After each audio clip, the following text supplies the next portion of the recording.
Shalom, sahabat channel Maitri Mas Petela. Saatnya kita membaca dan merenungkan akan bagian sabda kebenaran firman Tuhan. Pembacaan firman Tuhan terambil dari Kejadian pasal 4 ayat 10 sampai pada ayatnya yang ke-12. Sebelum kita membaca firman Tuhan, mari kita berdoa meminta tuntunan Roh Kudus. Kita berdoa.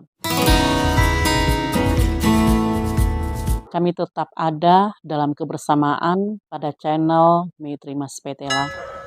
Tuhan tolong kami, berikan kami ketenangan dan konsentrasi untuk menikmati firman-Mu yang selalu dapat menghidupkan kami. Maka mari Bapa, berfirmanlah kepada kami, karena kami telah siap untuk mau menyambut firman-Mu. Amin.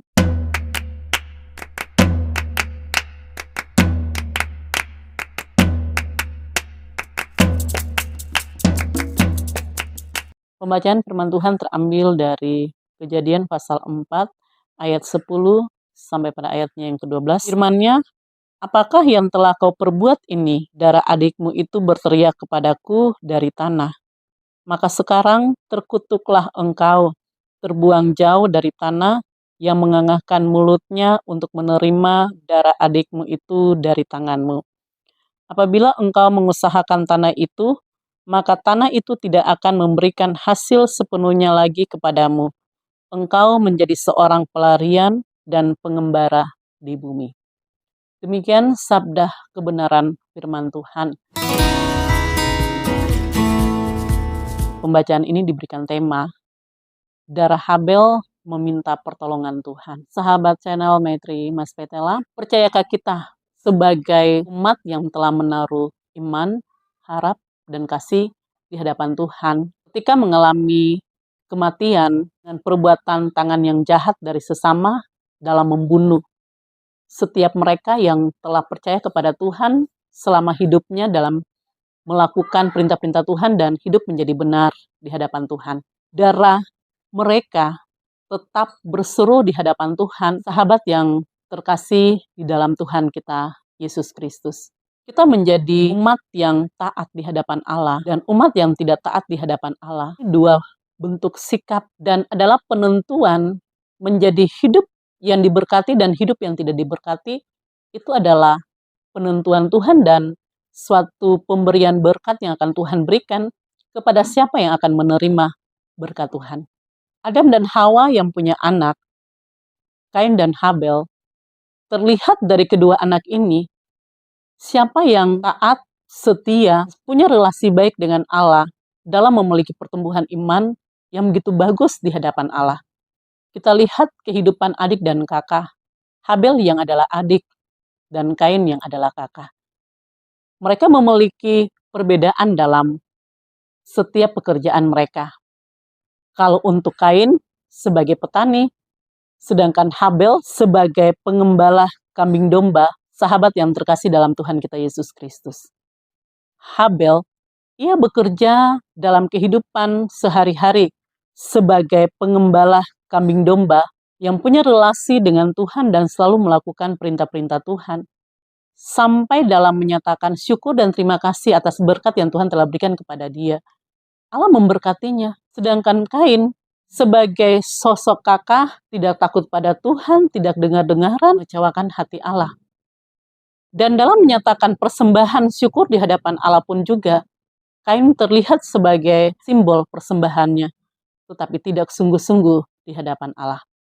Maka terjadilah suatu persaingan, iri hati, cemburu, dengki, niat-niat jahat itu sudah mulai masuk dalam kehidupan Kain, maka dia terarah dengan berbagai macam kejahatan dengan satu tujuan, tidak ada seorang pun yang dapat menandingi dia. Ketika Kain membunuh Habel, darahnya itu berseru di hadapan Tuhan, berteriak meminta pertolongan di hadapan Tuhan. Sahabat yang diberkati Tuhan, Habel yang punya dasar iman yang kokoh, walaupun tubuhnya sudah tidak bernyawa karena imannya, maka Tuhan mendengar sehingga Kain yang dia dapati adalah suatu kutukan dan perjalanan kehidupan yang mengembara tidak akan mempunyai suatu tujuan yang akan memberikan dampak yang baik dalam kehidupan Kain. Sahabat yang diberkati Tuhan, janganlah kita melakukan kejahatan Karena kita akan dikatakan sebagai orang-orang fasik, orang yang tidak akan dapat berkat. Sama seperti Kain. Tapi kalau kita selalu bersyukur dengan apa yang sedang kita alami, baik itu susah maupun senang, Tuhan mengajarkan kita mengucap syukur dalam segala hal.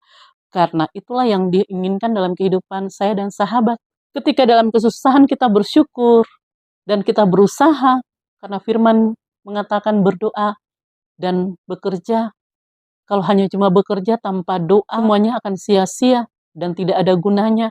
Atau kalau cuma hanya berdoa tanpa bekerja, sama juga semuanya akan sia-sia. Sahabat yang diberkati Tuhan, jangan kita banyak melakukan kejahatan, tapi kita minta pertolongan di hadapan Tuhan untuk pulihkan kehidupan kita, untuk lawat kehidupan kepribadian kita, supaya kita menjadi umat yang berkenan di hadapan Tuhan dan selalu mau berjalan menjadi umat yang taat, setia, dengar-dengaran di hadapan Tuhan, dan kehidupan yang selalu terbuka di hadapan Tuhan, dan selalu mau berjalan bersyukur dengan kehidupan yang kita jalani mengalir dalam kehidupan kita, percaya bahwa segala sesuatu indah tepat pada waktunya, dan pertolongan Tuhan selalu datang ketika kita mengalami kesesatan, mengalami kesusahan, mengalami banyaknya persoalan.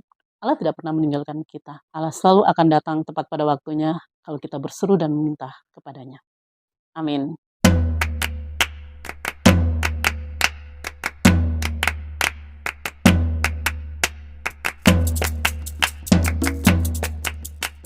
Mari kita berdoa. Terima kasih Bapa di sorga, Tuhan Yesus Kristus dan Roh Kudus. Kau begitu baik, ajaib dalam kehidupan kami yang tidak pernah meninggalkan kami. Tuhan tolong kami ketika kami punya musuh-musuh yang ada, Tuhan Engkau yang dapat menghalaukan, Engkau yang dapat melawan mereka. Dan berikanlah kami kekuatan untuk tetap setia dan hanya berharap dan bersandar di hadapan Engkau Allah. Bapa terima kasih Tuhan Yesus Kristus dan Roh Kudus, inilah doa kami. Amin. Shalom.